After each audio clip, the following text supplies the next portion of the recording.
All right, excellent afternoon, viewers. Information technology rules our world, and many of the transformations we witness today in various walks of life are facilitated by technology. It remains the vessel driving human endeavors and the one dictating power of the future. Now, we need to know how much influence, power, and impact women have in the IT world. If we choose to challenge as a theme of this year's International Women's Day symbolizes, then we must be ready to take stock of female participation in the IT world.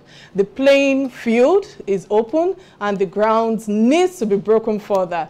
This leads me to our discussion for today's episode, the African woman and her stakes in the global information technology. Welcome to the show. My name remains Kike Atanda-Owo, and this is Real Talk with Kike, the talk show where conversations are real, where I have my beautiful, handsome, exciting co-host on the floor. How are you doing, guys? Oh, well.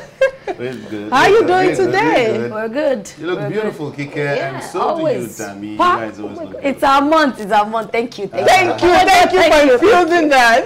Thank you. Well, it shows how much of a ladies. man that you are to appreciate women. Because right. out of woman, man, you see, we're joined together. So we have to synchronize. Some people have the notion that woman is the war of men. No, we're actually the grace of you people. It depends on how you agree. shift us.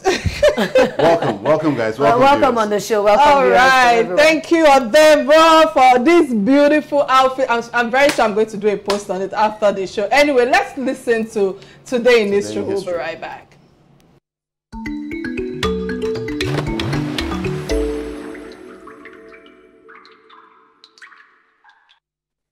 On this day in history, Thursday, the 11th of March, 2008, exactly 13 years ago, soldiers stalked Niger Delta gang leader Atanda-Owo and reported that they found a huge cache of arms and ammunition along with an illegal pipeline used to tap stolen oil in a raid on one of his bases.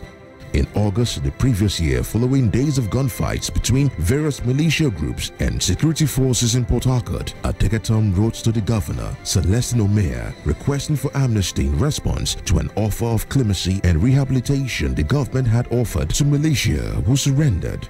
On the 49th anniversary of Nigerian independence and 3 days before the closing of a government amnesty program, Tom willingly surrendered to President Musa Yar'Adua at the Government House Abuja. The presidential jet was sent to fly Tom to Abuja, and the president stated that, "Today, Chief Atanda-Owo, you have given me my 49th independence anniversary gift, and I cherish it so much."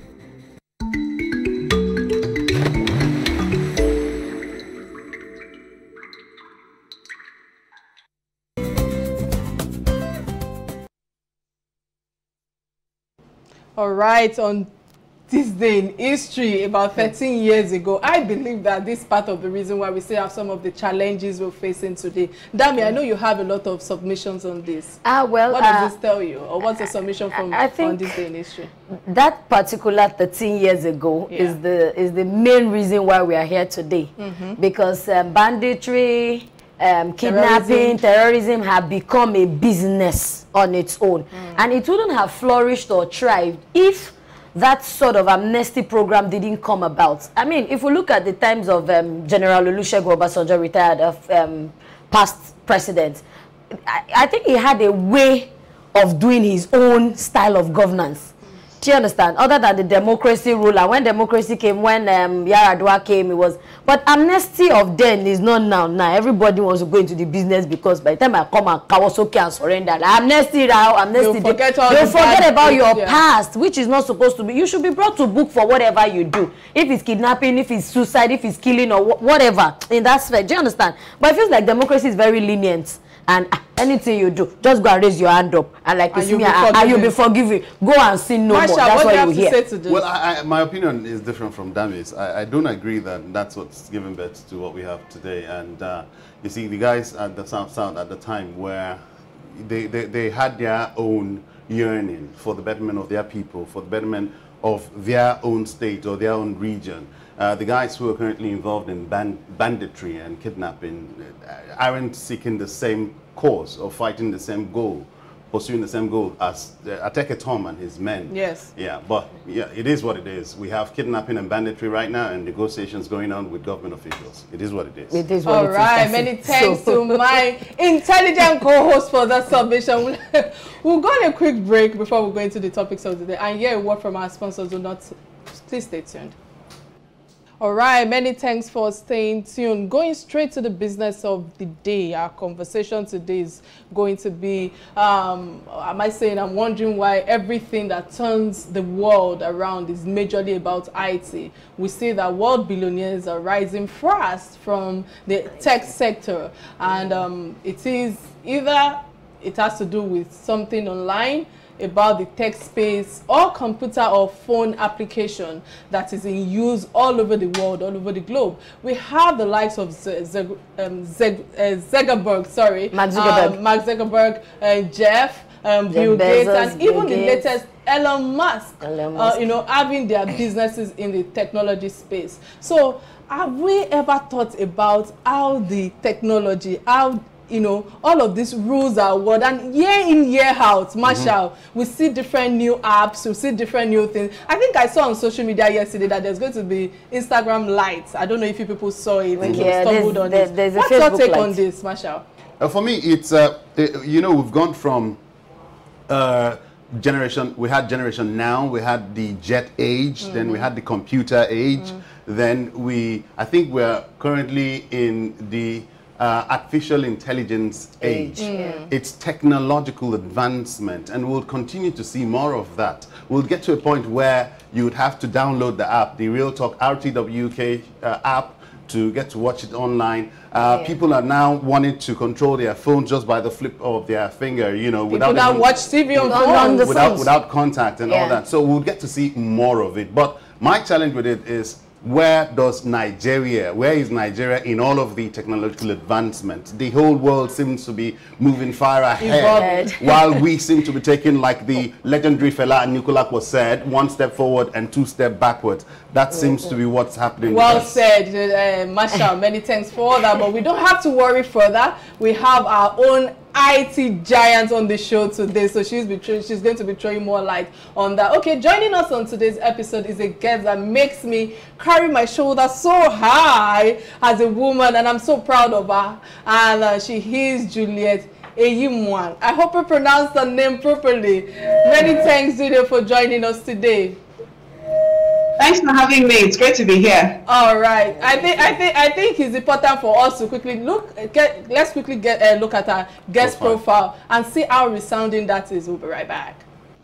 Oh wow, I'm very sure that profile is very intimidating, and at least it's also encouraged quite a number of people out there, especially women, to want to say, you know what, I want to be Juliet, I want to be another Juliet in the building. Juliet, still in the spirit of celebrating women, and I know that our conversation is revolving around women, and of course, you being our guest today. As a representative of the African woman, the topic of discussion for today is the African woman and her stakes in the global information technology space. So my first question to you is that the International Women's Day just went by, but the theme is still on. From your own perspective and years of experience with the African woman, what needs to be done to change the narrative? Thank you very much, Kike. So I would say that women have for a very long time really made a huge contribution to society in the family setting, in business, and in society at large. And technology provides a lot of empowerment. We've seen the use of technology tools by just different segments of people to go beyond borders, to enhance their own education, to provide opportunities for themselves. And we've seen, we've seen this with both genders, male and female. And if I spotlight specifically on women, we've seen a lot of women entrepreneurs leveraging technology to do great things, to connect people around the world, to, project their passions and so on. And I think we're just starting. One of you mentioned that this is the digital age. It is indeed the digital age, and we've really come a long way. If you think about it, today, your smartphone, a device that fits in the palm of your hands, has more computing power than the technology that put man on the moon in 1968. And today, with access to the internet via your smartphone, you have access to the world's information at your fingertips, which really is a game changer.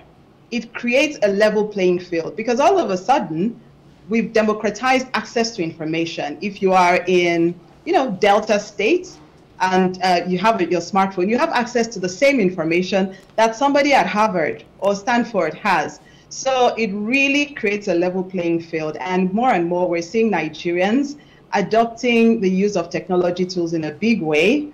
And I know that, the trend will continue going upwards. All right, Tammy. Okay, so I want to say thank you for joining us here today. But my question is narrowing down to Nigeria as a country. We know that we are quite backward in technology as a whole. But how would we describe trying to improve our girl children into women? How do we improve them on getting them access into technology from the schools? Because I still go around some schools in Lagos State and some other states that do not even have access to computers. Then how can we grow? You're right. And it's really important that we create an enabling environment across board for people to be able to leverage technology tools and platforms. Otherwise, we're doing a disservice to perhaps the majority of the population, because all the benefits I talked about earlier, if people don't have access to connected networks, then they can't really take advantage of those opportunities. And infrastructure, yes, is one big challenge. And I know there are a number of efforts by the private sector and government around just making sure that there's reliable broadband access. This is really important. And talking about girls, I think when you look at the base of the pyramid, it's really important that more and more girls have the opportunity for an education, that they're allowed to go to school. We still have some parts of Nigeria where that isn't commonplace. It's important that we allow girls to thrive, to be the best they can be, to use their talents, and by allowing them the platform of an education, that builds the right foundation, right? And if you increase the number of girls getting into the educational space at the base of the pyramid, as you move to the top of the pyramid, you'll have a lot more that are represented in the technology space. Girls are immensely qualified, and some may have an affinity for technology and some may have an affinity for something else. But if we just increase the foundation and make sure that more girls are coming into the education pipeline, then we'll also increase the number of girls that really stay in the technology space. And as part of that as well, it's important to encourage girls to take on STEM subjects. Some of the stereotypes around STEM, science, technology, engineering, maths, as male professions, etc., those are not correct. And I think it's important from an early age for us to show girls that, you can be part of this space. There's nothing to say you shouldn't be. It's not restricted to men. And just really encourage women to embrace STEM subjects. And, if we do that, we'll see a lot more moving into leadership positions in the technology space. It's worth also mentioning that we've actually come a long way, and we're seeing a lot more women in leadership in the technology space. There are more female programmers doing amazing things, female developers, and this can only continue if we continue to encourage them. Okay. Juliet, for me, I want to base my question on enabling environment and challenges for somebody like you who's in the private sector and doing a whole lot. What challenges are there confronting you in encouraging these girls or these other, the female gender in delving to a male-dominated terrain? For us here, in other climes, you'd find the government creating enabling environment. You spoke about broadband. Other climes are talking about 5G and 5G plus. So what challenges are there for you, confronting you at the moment? Yes, so to have a thriving digital ecosystem, there are certain things that need to be in place. The first is infrastructure, broadband, reliable broadband infrastructure so that people can conveniently get online. Another thing is skills development. People need to have the right skills so that they know what to do with the tools and the opportunities in front of them. You also need different players. You need the developer community that can build engaging apps and content that people can engage with. So these are important elements. And of course, from a policy perspective as well, you need enabling policies that can really fuel broadband growth. These are important pillars that we need to have in place to have a thriving digital economy. Now, on the Google side, we are doing a number of things to just really encourage girls and women in the technology space. Every year, we have a conference which we call Women Tech Makers, which is really a gathering of women with a passion for technology, and they get some training. They get to listen to other women in the field. There's best practice sharing and all of that. We also have female developer groups.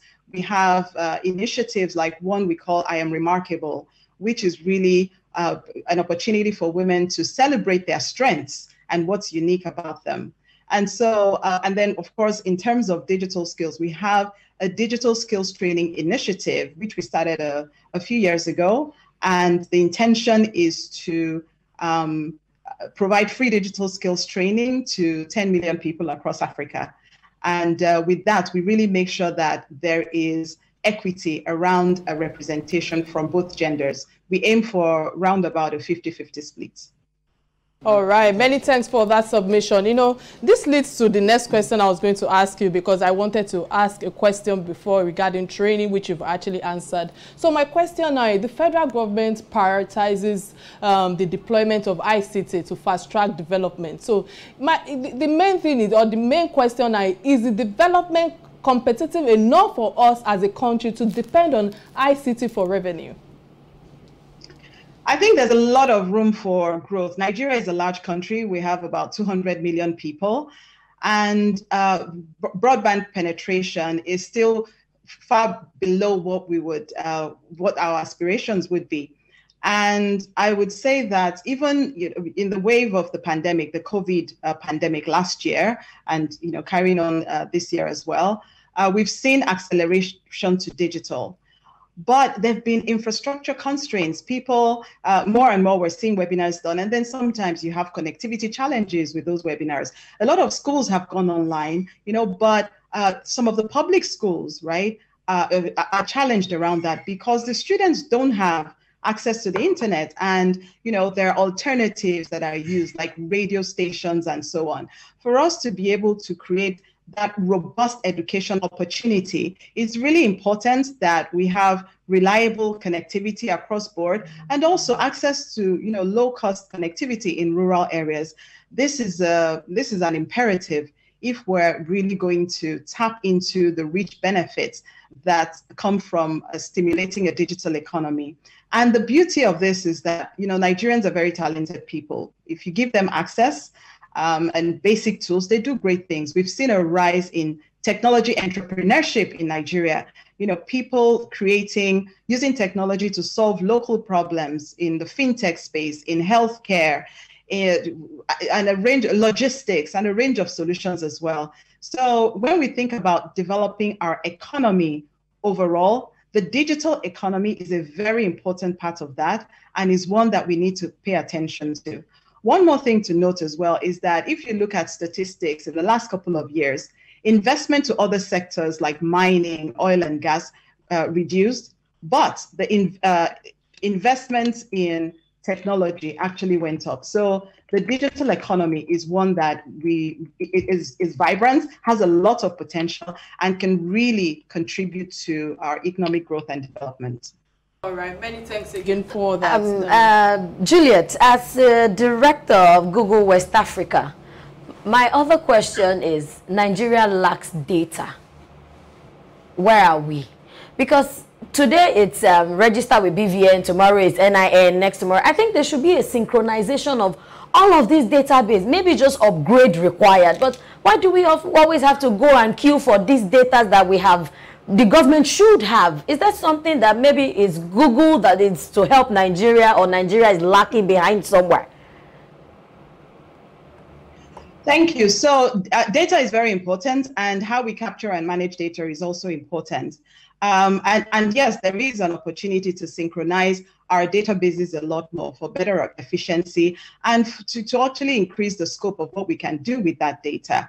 I know there are, it's an ongoing process, and certainly there's a lot of room to build on what already exists. It's great that, you know, we're getting data being captured, personal data for the national ID card. It's great that, you know, these various databases are being created. But yes, you know, it would be great to integrate all of them so that there is a lot more ease and convenience on the side of users, and also more features and more functionality coming out of the use of those databases. All right, many thanks on that. I think it's important for us to quickly go on a break. We'll be right back. Let's get a word from our sponsors. All right.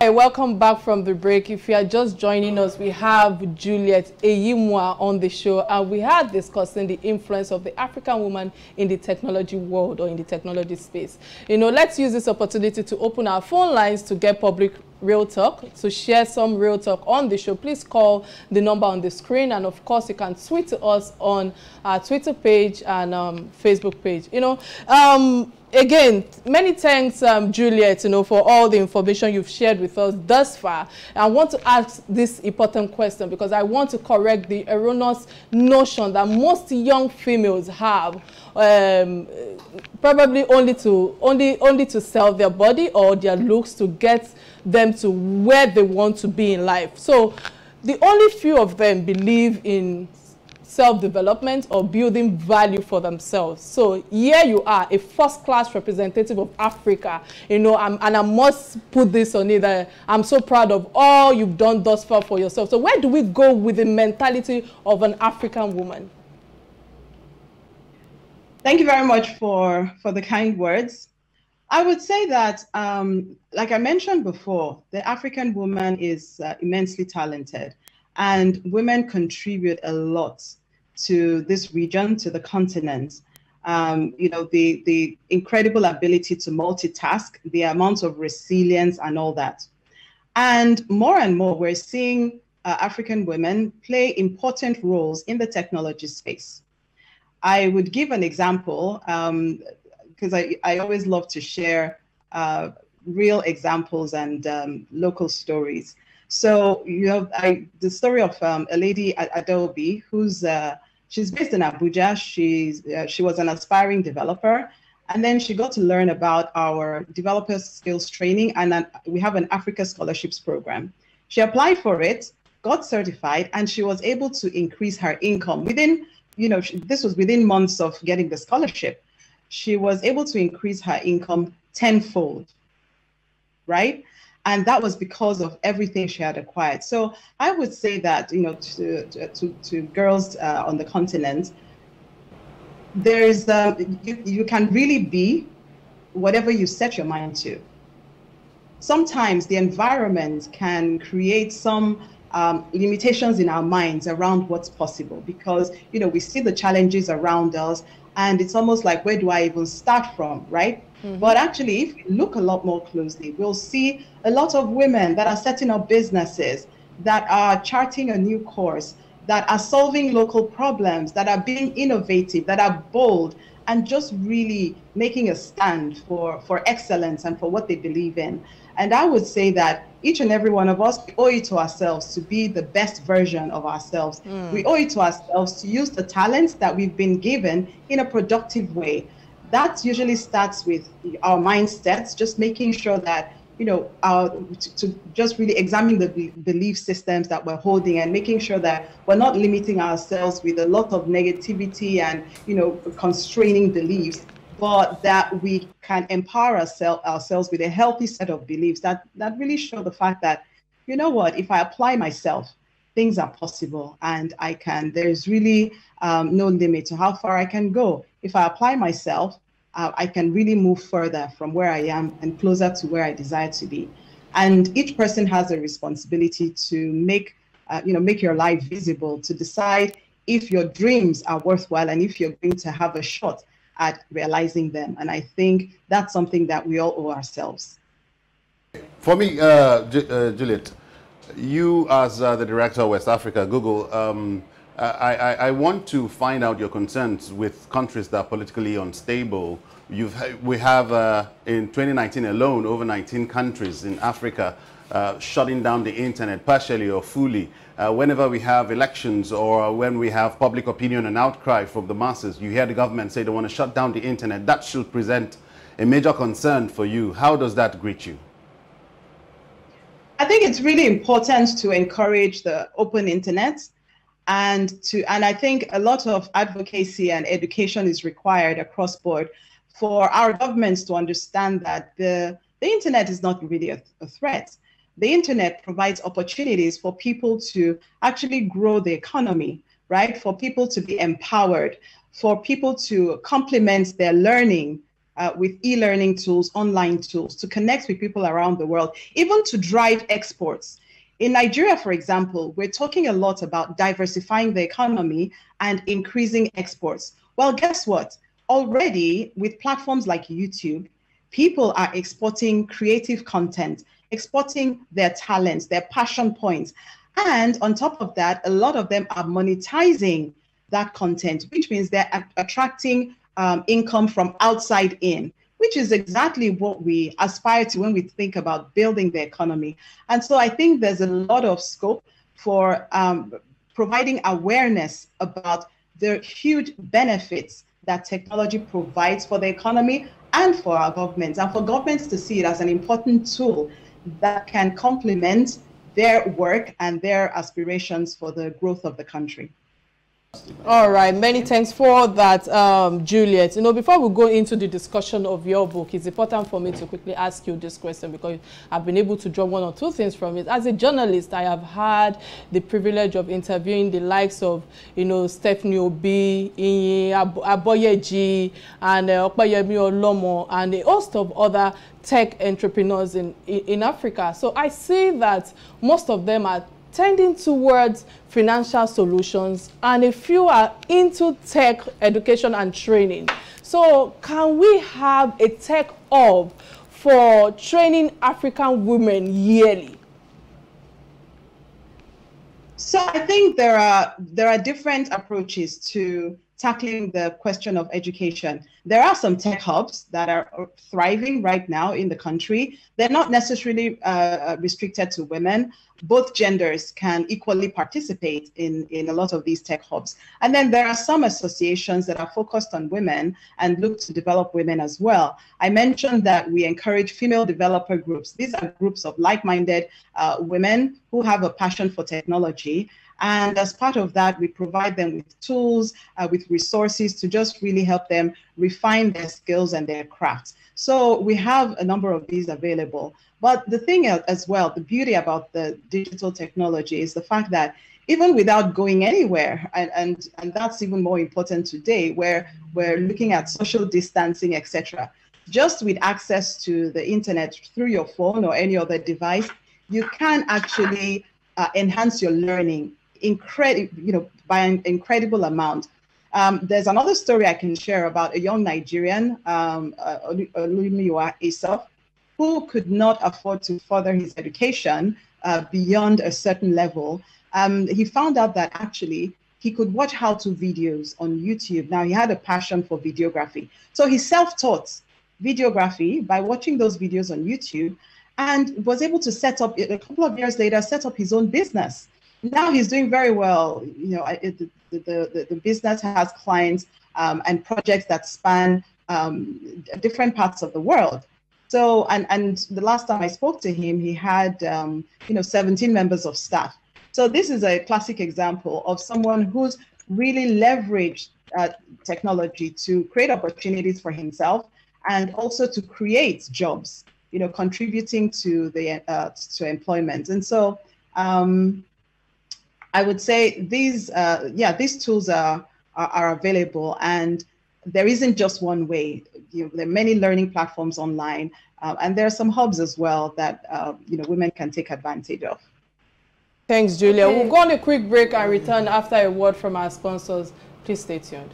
All right, welcome back from the break. If you're just joining us, we have our guest on the show, and we've been talking about technology, and she is the country director of Nigeria and also for Google in West Africa. We'll be looking at the impact of Google in Africa for African women and how this campaign have trickled down to African girls on the streets. Again, thank you, Juliet, for staying with us on the show. I think before we go straight into all of that, a lot has been said about your book, and I was, let me start by saying that many thanks for, being kind by sending us a copy to the studio this morning. It's so, oh gosh, I can't wait to read the book. Of course, I'm going to give you my own review. So my question now to you is that I must commend, first thing first, your pragmatic effort on breaking down the steps of achieving one goals. A lot of people read it, but putting to practical remains, or when people read it, let me rephrase my question. When people read this book, I realize that a lot of people have challenges putting into practice what they've read. How did you achieve that with this book, or how can they achieve this going forward with what they've read? Great, thank you. Yeah. I would say that, first and foremost, it's important to set your intention for what you want to achieve. Life does not happen by accident. If you look at people that have been successful at achieving anything, they're usually very deliberate. They have a clear goal, they have a clear vision, and they go after it. So that's the starting point. And that's the first few days covered in the book are just really about that. The fact that it's important to be very clear about what your vision is. What do you want your life to be about? What do you want to accomplish in every area? Life exists in multiple domains, either your work life, your finances, your family life, your social life, etc. What sort of experience do you want to create? And then to look at what would it take to get there, creating a concrete plan. I always say that, motivation gets you going, or motivation gets you started, but commitment keeps you going. Sometimes when people create plans, there's a lot of motivation, right? And based on that motivation, they create these big goals. However, at some point, you need to replace the energy of motivation, because it doesn't last. It's like excitement. You can't be excited all the time, right? But you need to replace that with the discipline of commitment. And that's where you do the due diligence. That's where the rigor comes in. There's a saying that, a vision without a plan is wishful thinking. So that vision then needs to be translated into a very concrete plan and executed on methodically. It's also important that we think about, resources, like how we manage our time, because there's nothing we can do about the fact that we all have the same 24 hours in a day, and that's fixed. But what we can control is how we prioritize things that are important to us within the time that we have, and making sure that more and more we're engaging in things that move us closer to our vision. It's also important to ensure that we organize our world for success, and that is our internal world as well as our external world. So internal world, for example, would be, our belief systems, because sometimes, and I alluded to this earlier, sometimes we have limiting beliefs that tell us, because I'm in Nigeria, nothing works in Nigeria, therefore nothing can happen for me. Or I don't have a godfather, therefore I can't really make it, etc. But if you really look objectively, you'll see that there are many people that have accomplished great things in this same Nigeria, and many of them didn't have godfathers or sponsors, right? So with that fact, you can flip that limiting belief into something more empowering to say, if I apply myself, I can actually get to where I want to go, or I can learn from other people and things like that. And then of course, our attitude, things like, our attitude as well. Are we the can-do types? We really go for it. We look for ways to get things done, or we have a negative attitude where you see all the problems but never the solutions, right? You're never part of the solution but always part of the problem. So these are all the things that we need to bear in mind. So, but I would say in terms of just really moving from the idea to action, just really requires mobilizing yourself and applying a certain level of commitment to the course. Okay. Thank you, Juliet, again for joining us and for doing this with us today. On the 30 Days of Excellence, I'm sure there must have been challenges that will have moved you close to quitting writing the book. Are there any of such that you can encourage us with? I think we all have the challenge around just fitting everything within the time that you have, right? And again, it is just being deliberate about making sure that we're optimizing our time. So, you know, in the context of the book, it was just really, you know, making time out consistently, not just trying to go from 0 to hero overnight, but making time consistently, you know, a little time here and there to put it all together. And it's worth mentioning that this really complements a body of work I do around leadership coaching, you know, master classes around personal effectiveness through an initiative called Beyond Limits. And so a lot of the concepts shared in the book are concepts that have been shared in these master classes and development programs. And, you know, based on feedback, I know that they work, right? So it was also reasonably seamless putting them together in this book, because these are things, concepts that I've shared a number of times in the master classes. Okay. For me, Juliet, it would be, first of all, I'd like to say congratulations on the book.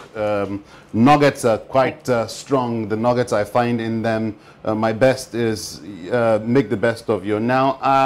I would have thought that it would have taken at least 3 months or a quarter, if you simply put it that way, to review where one's come from and where one is intended to go. So rather than 30 days, I would have expected a 90 days or a quarter, 3 months planner that would help me, you know, make a successful plan.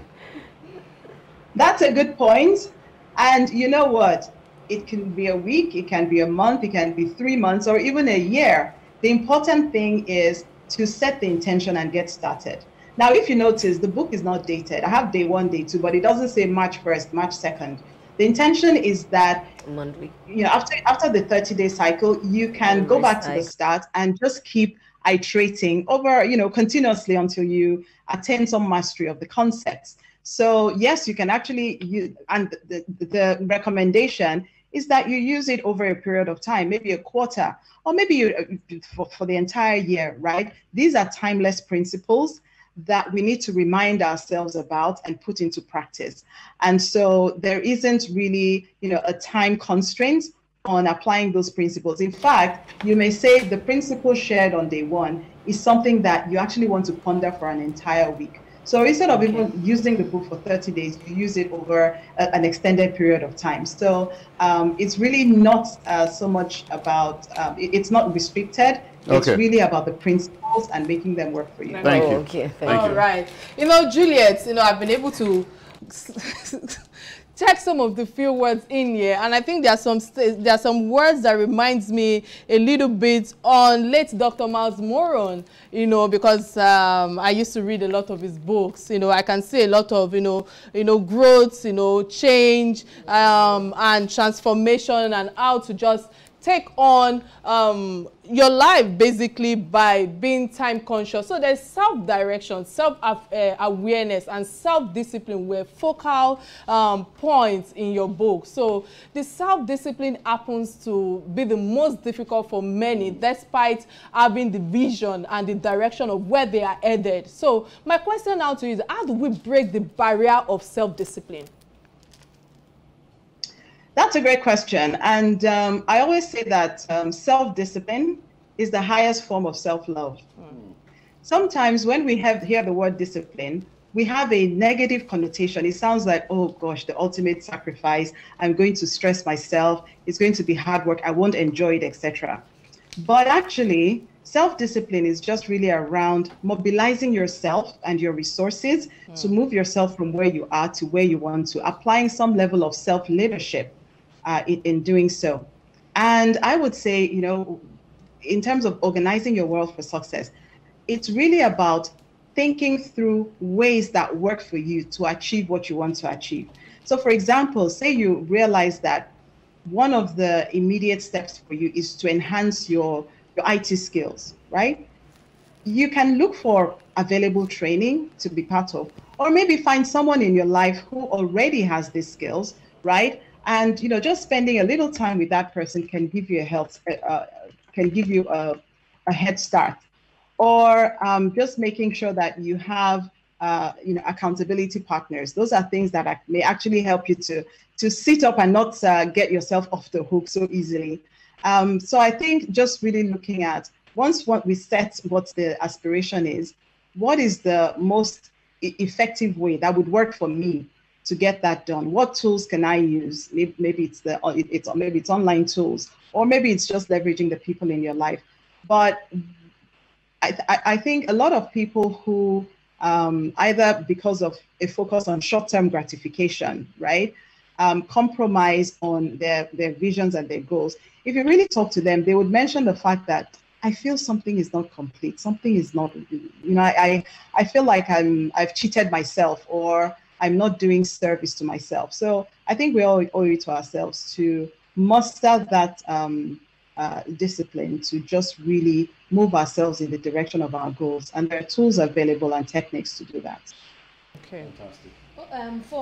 You've mentioned so much about training, development skills training, women tech makers, and so how accessible are they? Are there any prerequisites? Maybe you need to have a formal education before you put in, or you just walk in, fill a form, and get started? Really, there's no formal education required for a lot of this. So any tool or resource that is available online, it is available for everyone, right? Once you can access it, you can use it. And our developer skills training is also available online.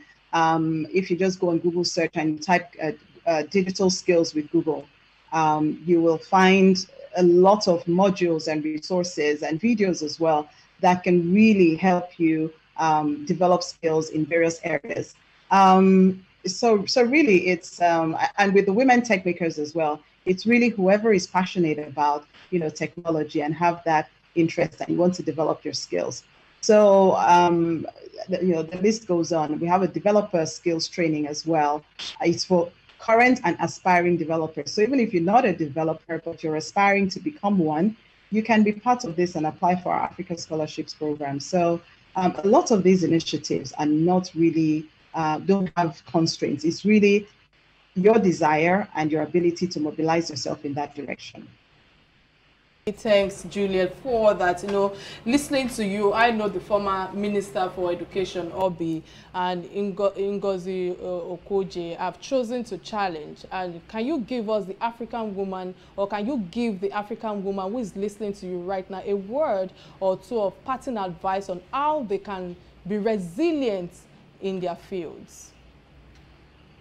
Thank you. I actually really love the theme, Choose to Challenge. Because really, if you look at our lives, for you to achieve everything, to achieve anything, quite often you need to challenge yourself. Sometimes you're challenging your belief systems, right? If you've been told because you're a woman, you can't do this, challenging those assumptions or those belief systems, challenging yourself around your attitude, challenging what you're capable of, and so on and so forth. So it's really about taking yourself on.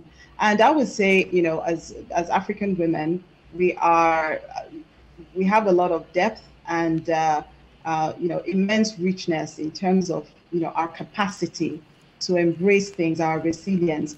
And really, we should do ourselves the service of just really going for it and, putting whatever effort is required to achieve our deepest desires and goals. The continent needs it, the country needs it.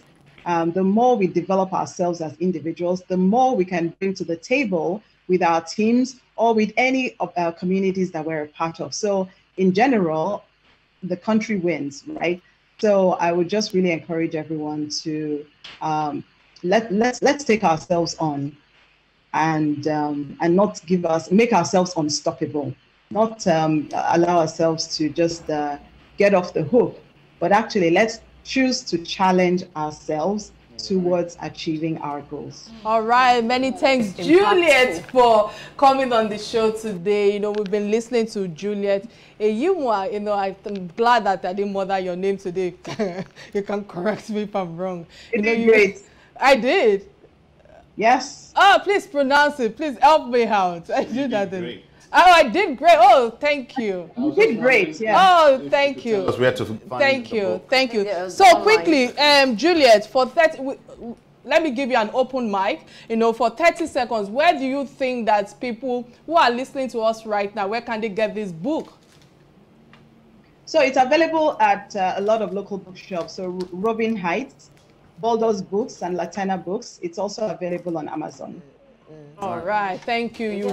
You've braced us with the challenge, and I'm sure for our female listeners on the show today, they have been inspired to do and achieve more, just like Juliet have shared with us. And of course, you know, listening to Juliet, you cannot help but keep the flag flying, and more importantly, power to you, Juliet, for all you've done thus far. We're so proud of you on this platform.